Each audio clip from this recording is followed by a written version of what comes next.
everybody, and welcome back to the channel. My name is Amanda N, and today we're getting back into the folklore series. I wanted to talk a little bit about Hawaii as well as some other islands around the world. There's some fascinating beliefs about how islands were formed that were made before we understood how volcanoes work. The first one I wanted to talk about is the demigod Maui, who actually inspired the character Maui in Disney's Moana.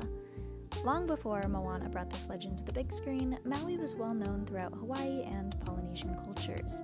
Just like in the movie, Maui is a trickster with an arrogant side, hence the song, "What Can I Say Except You're Welcome?" These stories about Maui have been passed down for generations upon generations, even predating the written language. According to Culture Trip, Maui's 4 older brothers loved to go fishing and always caught enough to feed the entire village. Maui, however, was always left behind, infamously bringing bad luck and only catching the tiniest of fish. Legend has it that one day Maui couldn't take it anymore. The demigod pleaded with his brothers, who finally took him along. This time Maui brought a magic fish hook. Maniaka Lani, equipped with a very special kind of bait, a feather from his mother Hina, the moon goddess's sacred bird, the alai. I apologize in advance for my pronunciation, but after paddling the fishing canoe far out to sea, Maui and his brothers cast their lines and waited. Soon enough, Maui hooked something so big that he had to tell his brothers to keep paddling the canoe and not to look back lest he'd lose his catch. The intense struggle made one of his brothers curious, and when he turned around to see, the line snapped, but Maui had already pulled up 8 verdant tropical islands from the ocean floor. Of course, this isn't actually how islands are formed, even though it's pretty fun to think about. Islands are really formed through a long series of eruptions from volcanoes. Magma rises upwards until it erupts onto the sea floor, and then when enough hardened lava stacks up and pops above the ocean surface, well, there you have it, that's an island. This is sort of an embarrassing but silly side note. When I was really little, I thought that you could swim underneath islands.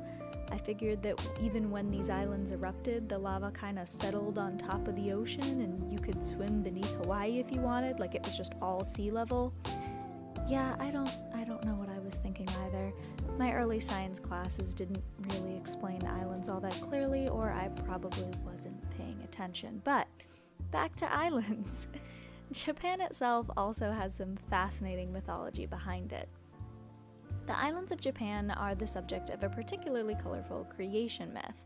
Standing on the bridge or stairway of heaven, known as Ama no Hashide, and which connected heaven Ama to earth, the 2 gods Izanami and Izanagi used a jewel-encrusted spear to stir the ocean. Withdrawing the spear, salt crystallized into drops on the tip, and these fell back into the ocean as islands. According to worldhistory.org, in another version, the spear dripped mud from the yet murky and chaotic seas. The first island to be created was Onogoro Shima, and the gods immediately used this island to build a house and host their wedding ceremony. The ritual involves circling around a pillar, or in some versions the spear, with the 2 gods moving in opposite directions.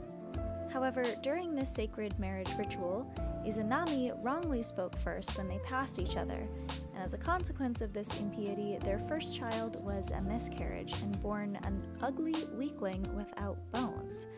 This was the god Hiruko, later Ebisu, who would become the patron of fishermen and one of 7 gods of good luck. Hiruko was abandoned by his parents and set in a basket for the sea to take where it would.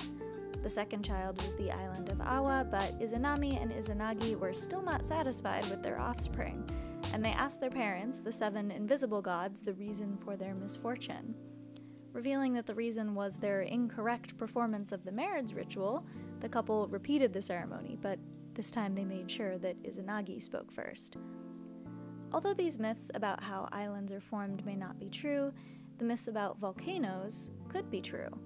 Story has it that many hundreds of years ago, Tavano, chief of the Fijian island Ono, was very partial to a late afternoon stroll. Each day he'd walk along the beach, watch the sun go down, and undoubtedly contemplate this paradise on Earth. But one day, Tanovo's ritual, chief of the volcano Nabekeluvu, I'm just gonna stare at this word for a minute, Nabekeluvu pushed his mountain up and blocked Tanovo's view of the sunset. Enraged at this, and robbed of the pacifying effects of his daily meditation, Tenovo wove giant coconut fiber baskets and began to remove earth from the mountain. His rival, however, caught Tenovo and chased him away. Tenovo, in his flight, dropped earth at the islands of Dravuni and Galoa. When geologist Patrick Nunn first heard this myth, it made sense that he described the volcanic eruption of Nabakluvu with the associated ash falls on other islands in the Kaduva group. But his scientific investigation of the region concluded that the volcano hadn't erupted for 50,000 years, long before the island was first inhabited around 2000 BC. The myth, it seemed, was just a story and not a description of previous events. But then, 2 years later, when diggers carved out a road near the base of the volcano, they uncovered pieces of ancient pottery buried beneath a meter-deep layer of volcanic ash. Therefore, this actually clearly demonstrated that the volcano had erupted within the last 3,000 years while humans lived there, said Nunn, a professor of the University of the Sunshine Coast in Queensland, Australia. The cultural memory was right, and the scientific surveys were wrong. This isn't to say don't believe in science, but it's proof that it's worth taking a second look. It's fascinating to me that this legend or ancient story about a volcano erupting was remembered and survived for thousands of years. Even if I don't believe that a massive fishhook formed any islands in the Pacific, it's interesting that there is a truth to these myths in the first place.